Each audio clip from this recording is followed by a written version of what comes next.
नमस्कार विद्यार्थी मित्रांनो, छत्रपती शिवाजी महाराजांच्या किल्ल्यांचं नामांकन प्रामुख्याने 11 जुलै 2025 ला युनेस्कोच्या जागतिक वारसा यादीमध्ये झालेले आहे आणि त्यासाठी महाराष्ट्रातील माणसालाच नाही तर संबंध जगातील भारतातील लोकांसाठी ही खूप अभिमानाची गोष्ट आहे आणि त्यातली त्यात मराठी माणसासाठी ही खूप अभिमानाची गोष्ट असणार आहे। कारण राजे छत्रपती शिवाजी महाराज यांच्या पावन स्पर्शाने ही पावन झालेली जी काय भूमी आहे या भूमीतले ठिकाण आज यादीमध्ये येणं आणि जागतिक लेवलवरती या ठिकाणांनी काम करणं किंवा या ठिकाणांची महिमा तिकडे जाणं ही खूप मोठी गोष्ट आहे आणि या गोष्टीसाठी असं डायरेक्ट नामांकन झालेलं नाहीये मित्रांनो।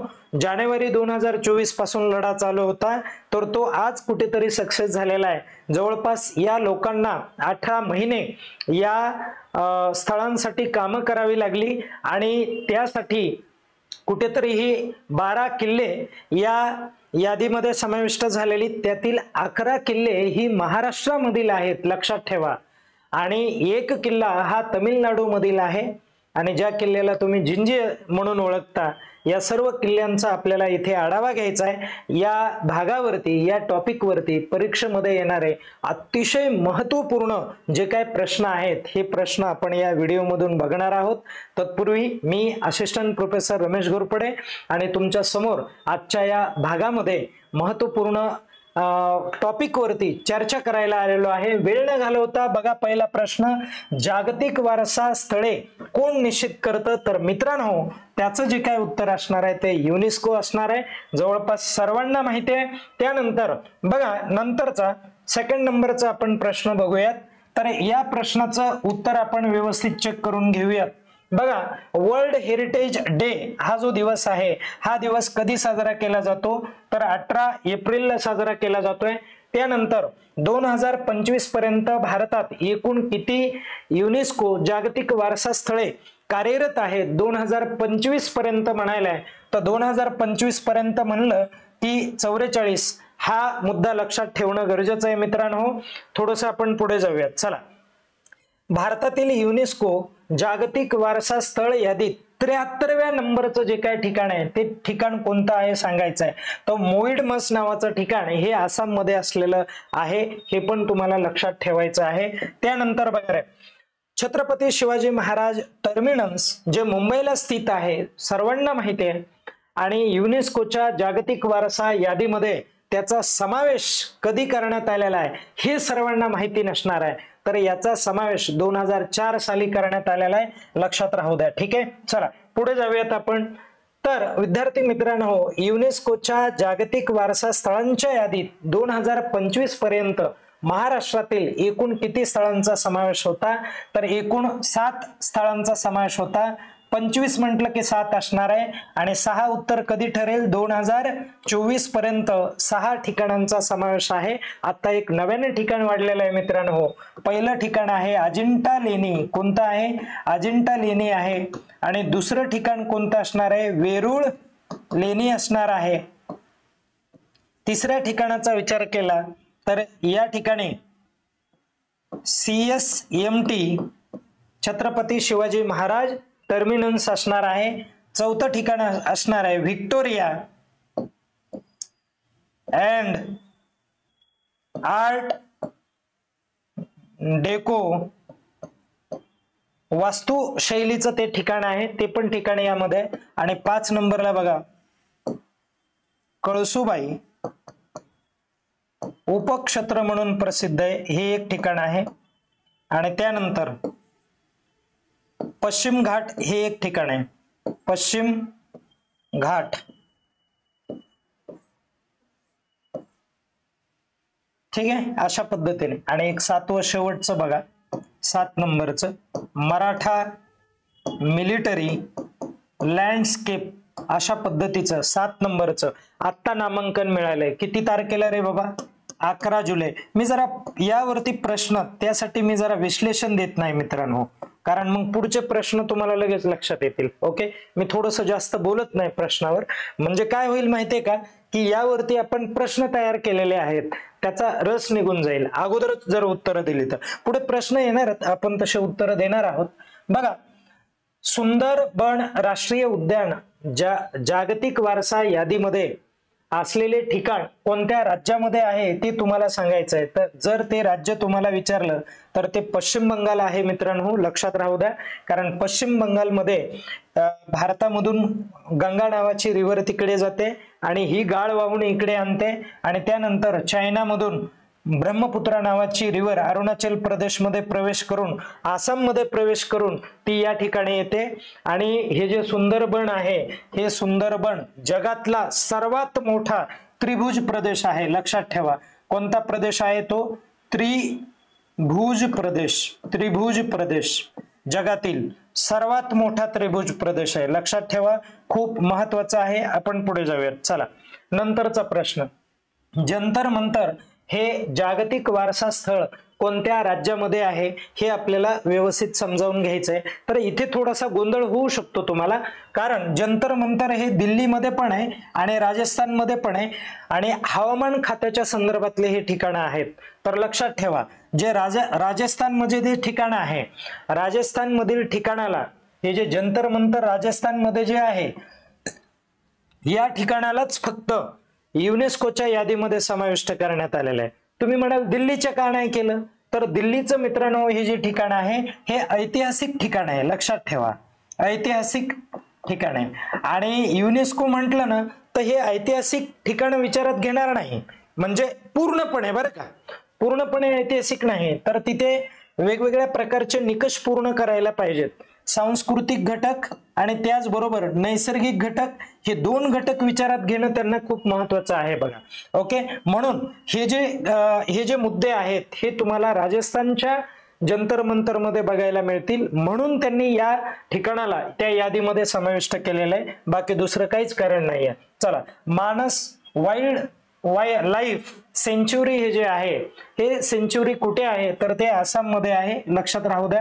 त्यानंतर पुढचा प्रश्न, भारतामध्ये 2025 पर्यंत युनेस्को जागतिक वारसा यादीतील मिश्र प्रकारात किती स्थळं आहेत ते तुम्हाला सांगायचे आहेत. आता लक्षात ठेवा, युनेस्को काय करते माहितीये का? यादी जाहीर करते, पण युनेस्कोची जी काय यादी आहे ही यादी प्रामुख्याने 3 प्रकारची असते बघा. पहिला प्रकार जर तुम्ही समजून घेतला तर यामध्ये नैसर्गिक ठिकाणं आहेत. कोणती ठिकाणं आहेत? नैसर्गिक ठिकाणे किंवा स्थळे म्हणूयात, नैसर्गिक स्थळे. आणि दुसरं जे ठिकाण आहे ते कोणतं आहे? सांस्कृतिक स्थळे.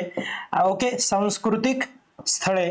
आणि त्यानंतरचं ठिकाण जर तुम्ही पाहिलं तर ते मिश्र असणार आहे. मिश्र का बरं मित्रांनो?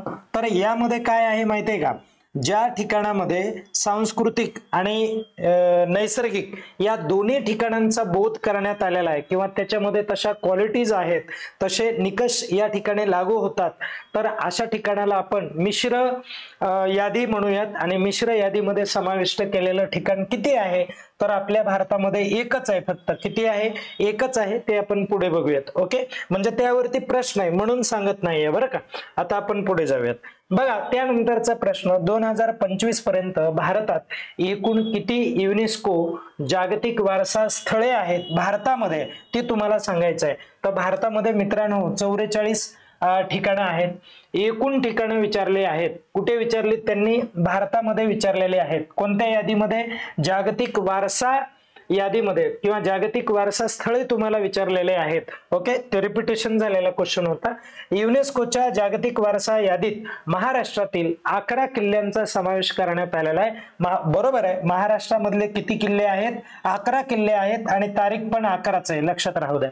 11 जुलै 2025. आणि तमिळनाडू मधला एक किल्ला आहे. मग हे 11 आणि हा एक 12 किल्ल्यांचा समावेश या यादीमध्ये करण्यात आलेला आहे. आपण पुढे जाऊया. बघा मित्रांनो, मराठा मिलिटरी लँडस्केप या यादीतील एकूण किती किल्ल्यांचा समावेश करण्यात आलेला आहे या यादीमध्ये किती किल्ले आहेत तर 12 किल्ले आहेत. ओके, त्यानंतर आपण थोडंसं पुढे जाऊयात. म्हणून मी तुम्हाला स्पष्टीकरण देत नाहीये बघा, कारण त्या स्पष्टीकरणावरती मी प्रश्न तयार केलेले आहेत, म्हणून काय स्पष्टीकरण द्यायची गरज पडणार नाहीये. बघा, युनेस्कोची स्थापना कधी झालेली ते सांगायचंय. स्थापना म्हटलंय तर 1945 आहे, हे बरोबर आहे. इथं पण 45 आहे, पण इथं आहे का 45? नाही, मग कट करायला. इथं आहे का? नाही. 47 म्हणाले, 46 म्हणाले, म्हणून हे दोन्ही ऑप्शन कट झाले. आणि ही जी तारीख आहे ही 16 तारीख आहे मित्रांनो, लक्षात राहू द्या. 16 नोव्हेंबर 1945. आपण थोडंसं पुढे जाऊयात. त्यानंतरचा प्रश्न, युनेस्कोचे संविधान कधी अंमलात आलेलं आहे ते सांगायचंय. आता स्थापना म्हटलं की तुम्ही काय सांगितलं होतं, स्थापना ही 16 नोव्हेंबर 1945 ची होती, परंतु याची अंमलबजावणी कधी झाली रे बाबा, तर अंमलबजावणी झाली 4 नोव्हेंबर 1946 ला. ठीक आहे, लक्षात आलं. पुढे जाऊयात आपण. बघा, त्यानंतरचा आपण प्रकार पाहूयात. भारत युनेस्कोचा सदस्य कोणत्या दिवशी बनलेला आहे ते तुम्हाला सांगायचं आहे. कोणत्या दिवशी बनला, तर तो बनला ज्या दिवशी ते संविधान अंमलात आलं, ती नियमावली अंमलात आली, त्याच दिवशी आपण सदस्यत्व पत्करलं होतं. आणि 4 नोव्हेंबर 1946 हे वर्ष आहे मित्रांनो. नंतरचा आपण मुद्दा बघूयात. बघा, त्यानंतरचा प्रश्न, युनेस्कोचे मुख्यालय कोणत्या देशामध्ये आहे किंवा शहरामध्ये आहे, कुठे आहे ते सांगायचंय. तर ते पॅरिस या ठिकाणी. आणि हे पॅरिस कुठे आहे, तर हे पॅरिस फ्रान्सला आहे. कुठे आहे? फ्रान्स या ठिकाणी आहे. ओके, नंतरचा प्रश्न बघा, युनेस्कोचे सध्याचे महासंचालक कोण आहेत? 25. बघा, 2025 ला कोण आहेत, तर ते आहेत ऑड्रे ऑझोले नावाचे हे महासंचालक आहेत. त्यानंतरचा आपण पुढचा मुद्दा बघूयात. बघा, युनेस्को या संस्थेचा उद्देश काय आहे मित्रांनो, तर विज्ञान, शिक्षण, संस्कृती आणि शांतता वाढवणे यामध्ये ही संस्था काम करते, हे पण लक्षात राहू द्या. पुढचं जाऊयात आपण. बघा, युनेस्को कोणत्या संघटनेचा एक भाग आहे ते सांगायचंय तुम्हाला. तर ही जी युनेस्को आहे ही संयुक्त राष्ट्र संघटनेचा भाग आहे, म्हणून हाही प्रश्न महत्वाचा ठरेल. महत्वाची ती बॉडी आहे युनेस्कोची, युनायटेड नेशनची. पुढचा प्रश्न बघा की युनेस्को मध्ये जागतिक वारसा स्थळांच्या मूल्यांकनासाठी कोणती संस्था काम करत आहे? कशासाठी मी म्हणालोय, तर मूल्यांकनासाठी. तर वारसा स्थळ बघा, वारसा स्थळे जाहीर करणे हे काम नाहीये यांचं. तर काय करणं, जाहीर करायचे नाहीयेत, तर फक्त मूल्यांकन करायचंय. मूल्यांकन करणारी कोणती हे आहे संस्था आहे किंवा कोणती बॉडी आहे ते सांगायचंय. तर ती आहे ICOMOS, ज्याला तुम्ही international council on monuments and sites असं याचं उत्तर असणार आहे, लक्षात ठेवा. तर ही साइट्स आहे जी या ठिकाणी काम करणार आहे. नंतरचा प्रश्न बघा, युनेस्को कोणत्या 3 प्रकारच्या स्थळांचा विचार करते? कोणते 3 स्थळ जे आहेत हे 3 स्थळ विचारात घेतली जातात? तर यामध्ये प्रामुख्याने सांस्कृतिक ठिकाण आहे, ओके, त्यानंतर नैसर्गिक ठिकाण आहे आणि मिश्र ठिकाण आहे. अशा 3 ठिकाणांच्या याद्या प्रसिद्ध करते, लक्षात राहू द्या. मी आत्ताच आपण बोललो त्यावरती, म्हणून मी जरा एक्सप्लेनेशन देत नाहीये. पुढे चला. बघा, कारण रिपिटेशन खूप होईल, म्हणून भारताचे पहिले युनेस्को जागतिक वारसा स्थळ कोणते आहे ते तुम्हाला सांगायचंय. कोणतं होतं, तर ते आहे अजिंठा वेरूळ लेणी हे आहे, आणि जे 1983 ला यादीमध्ये आलं होतं मित्रांनो, हे लक्षात राहू द्या. यावरती पुढे प्रश्न असू शकेल. पुढे बघा, युनेस्को मध्ये एकूण किती सदस्य देश कार्यरत आहेत सध्या 2025 पर्यंत? तर 193 देश कार्यरत आहेत, सदस्य देश आहेत. वर्ल्ड हेरिटेज लिस्ट दरवर्षी जाहीर कोण करतं असा प्रश्न आहे. कुणाकडून जाहीर होते? तर ती एक कमिटी आहे. कमिटी म्हणजे ज्याला समिती आपण म्हणूयात, वर्ल्ड हेरिटेज कमिटी आहे, जागतिक वारसा समिती त्याला तुम्ही म्हणू शकता. ओके, आता पुढे जाऊयात आपण. लक्ष द्या. बघा, UNESCO world press freedom day कधी साजरा केला जातो, तर तो 3 मे ला साजरा केला जातो. ओके, पुढे चला. बघा 2024 मध्ये युनेस्कोच्या वर्ल्ड बुक कॅपिटल सिटी म्हणून कोणत्या शहराची निवड करण्यात आलेली? अक्रा नावाचं शहर आहे जे घाना या देशामध्ये, कोणत्या देशामध्ये? घाना या देशामध्ये आहे. पुढे जाऊयात आपण. बघा भारतातील पहिले युनेस्को द्वारा मान्यता प्राप्त क्रिएटिव्ह सिटी कोणते शहर म्हणून नावारूपाला आलेला आहे? तर कोणत्या शहराला तुम्ही क्रिएटिव्ह सिटी असं म्हणतात? तर जयपूरला तुम्ही म्हणणार आहात युनेस्कोच्या माध्यमातून. युनेस्कोने कोणत्या भारतीय शहराला सिटी ऑफ म्युझिक हा दर्जा देण्यात आलेला आहे किंवा हे विशेषण वापरलेलं आहे? तर ते कोणतं शहर आहे? तर मित्रांनो ते जे शहर आहे ते वाराणसी असणार आहे. त्यानंतरचा प्रश्न बघा पुढे. युनेस्कोच्या यादीत समाविष्ट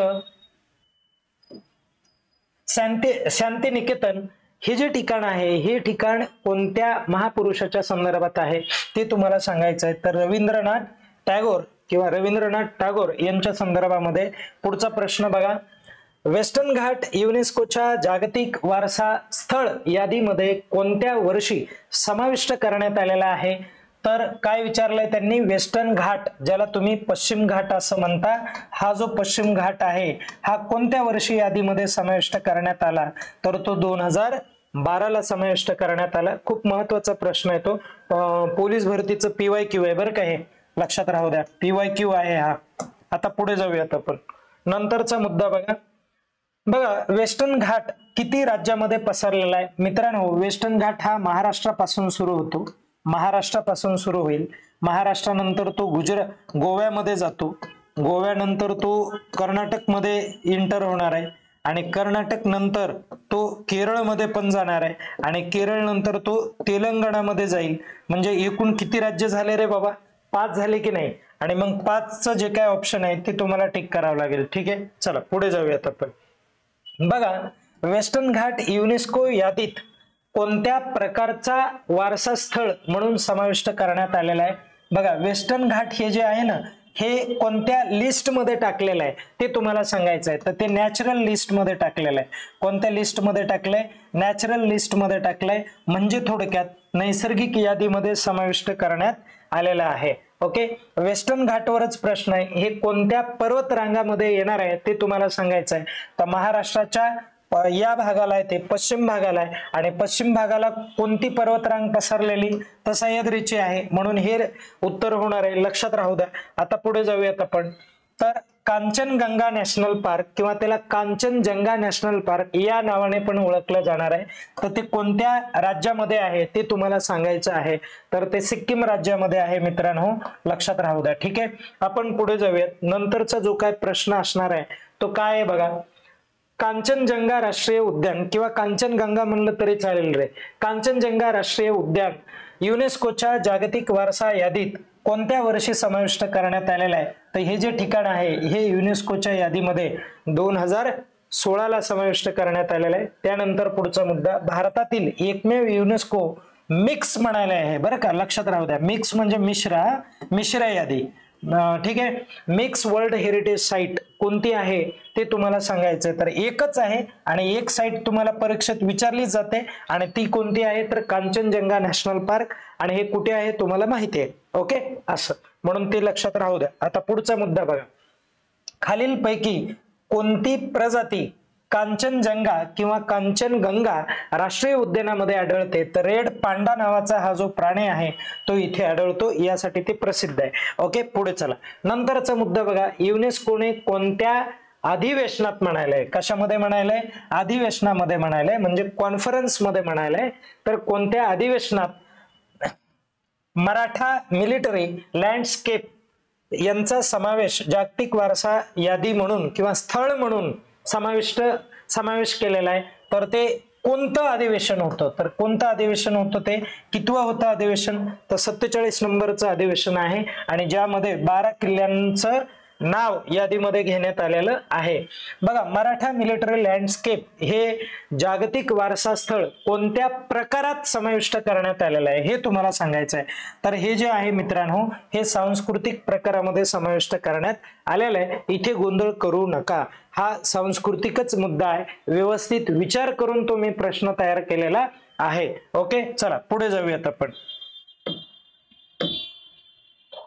नंतरचा प्रश्न काय म्हणतोय, युनेस्कोने मराठा मिलिटरी लँडस्केप कोणत्या वर्षी जागतिक वारसा यादीमध्ये समाविष्ट केलं? तर यावरती आताच प्रश्न येणार नाही, पण पुढच्या वर्षी 2 वर्षानंतर असे प्रश्न यावरती पडतील. हा प्रश्न तेव्हा महत्वाचा ठरेल, आता नुकतंच ते विचारणार नाहीयेत. आणि पुढे लक्ष द्या, खालीलपैकी कोणता किल्ला मराठा मिलिटरी लँडस्केप मध्ये समाविष्ट नाही म्हणायला येते? तर कोणता किल्ला नाहीये?